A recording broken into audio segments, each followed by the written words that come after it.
श्री स्वामी समर्थ. स्वागत आहे तुमचे माझ्या यूट्यूब चॅनलवर. तर आज आम्ही सावंतवाडी येथील KSR ॲक्वेरियममध्ये आलो आहोत. तिथे बघा किती छान थीम केली आहे ना. गाड्यांच्या पार्किंगसाठी जे शेड आपण घालतो ना, तिथे त्यांनी सोलारचे हे केलेलं आहे. त्याच्यामुळे गाडी पार्किंगसुद्धा त्याच्या खाली होऊ शकते. खूप छान आयडिया आहे ही. सुरुवातीलाच मला हे बघून खूप आवडलं.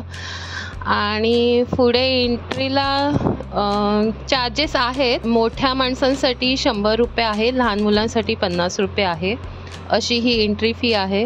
आणि आतमध्ये एंटर केल्यानंतर ना त्यांचा एक बोर्ड आहे, तिथे अजून नवीन प्रोजेक्ट होणार आहेत. तर इथेच आपल्याला काश्मीरचा फीलसुद्धा मिळणार आहे. तुम्ही बघू शकता ह्याच्यावरती कमिंग सून म्हणून त्यांनी दिलं, लवकरच येत आहे. तर हे एवढे सगळे आहेत प्रोजेक्ट अजून त्यांचे, ते लवकरच चालू होतील.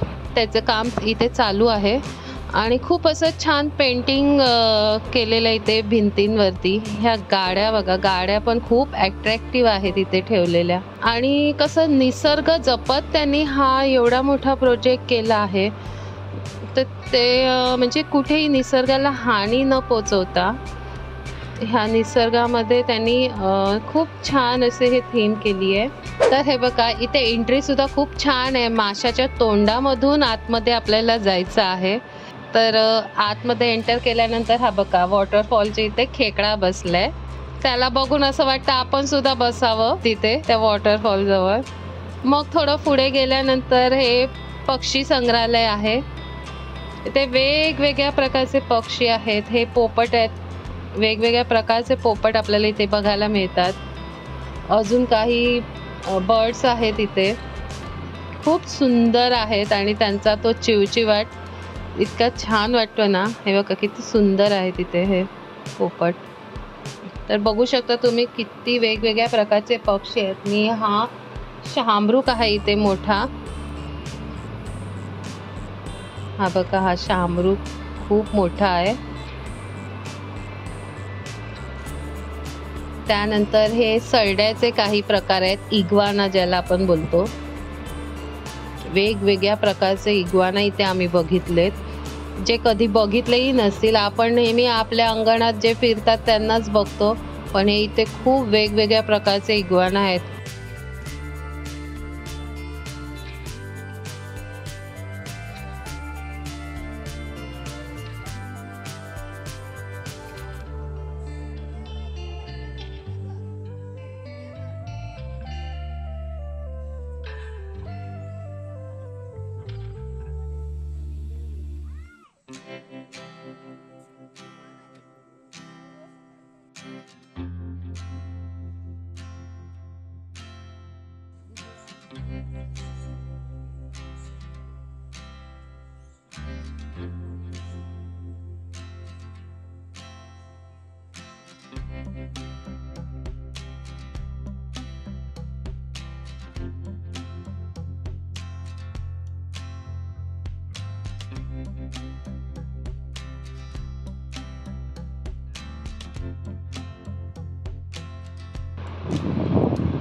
आणि आम्ही खरं इकडे सकाळी आलो.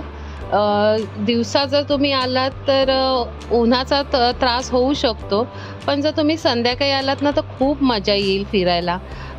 आम्ही जरा दिवसा आलो त्यामुळे आम्हाला थोडं ऊन लागलं, पण एवढ्या उन्हातही आम्ही ह्या ॲक्वेरियमची मजा घेतली. खूप छान वाटले इथे. त्यानंतर आम्ही मसालेमध्ये आलो.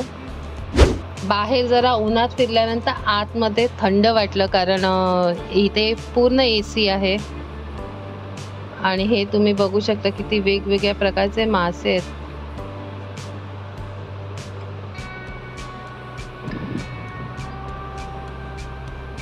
बघू शकता किती सुंदर आहेत हे मासे. आणि सगळ्या प्रकारचे मासे इकडे ठेवलेले आहेत. आणि हे 2 फ्लोअरमध्ये आहे, फर्स्ट आणि सेकंड. त्याच्या खूप मोठं असं हे मसाले आहे.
आता हे मसाले आमचं फिरून झाल्यानंतर आम्ही थोडे आतमध्ये फोटो काढले, बाहेर काढले. खूप मजा आली हे सगळं फिरताना. त्यानंतर मग वेदांतला आणि साक्षाला डॅशिंग कारमध्ये बसायचं होतं, मग आम्ही तिकडे गेलो डॅशिंग कारमध्ये. मजा आली त्या दोघांची डॅशिंग कारमधली. आधी सुरुवातीला तर त्यांची गाडी अडकलेली होती आणि ते एकमेकांना ठोकत होतेत ना, मज्जा येत होती ते बघताना. इथे त्यांचं खेळून झाल्यानंतर वेदांतला झिप लाईनला जायचं होतं, मग तिकडे गेलो. म्हणजे त्या झिप लाईनवरती सायकल राईड त्याने केली. बघू शकता खूप छान वाटतं बघायला सुद्धा आणि करायला सुद्धा, आणि खूप सेफ्टी आहे. मस्त वाटतं असं बघायला, करायला सुद्धा खूप मजा येते. आम्ही तर नाही गेलो, त्यानेच केलं, त्याला बरं वाटलं. आता नेक्स्ट टाइम सुद्धा ह्यांचं हे पूर्ण झाल्यानंतर ना आम्ही येणार आहोत, एक विजिट नक्की देणार. तुम्ही सुद्धा या ह्या ॲक्वेरियमला. सगळं म्हणजे आपल्या कोकणातला निसर्ग जपून हे ॲक्वेरियम चालू केलं आहे KSR, आणि तिथे खाण्याची सोय आहे. तुम्हाला जे पाहिजे ते तुम्ही तिथे खाऊ शकता. तर हा व्हिडिओ तुम्हाला कसा वाटला हे तुम्ही मला कमेंट बॉक्समध्ये सांगा, आणि माझ्या चॅनलला लाईक, शेअर आणि सबस्क्राईब करा.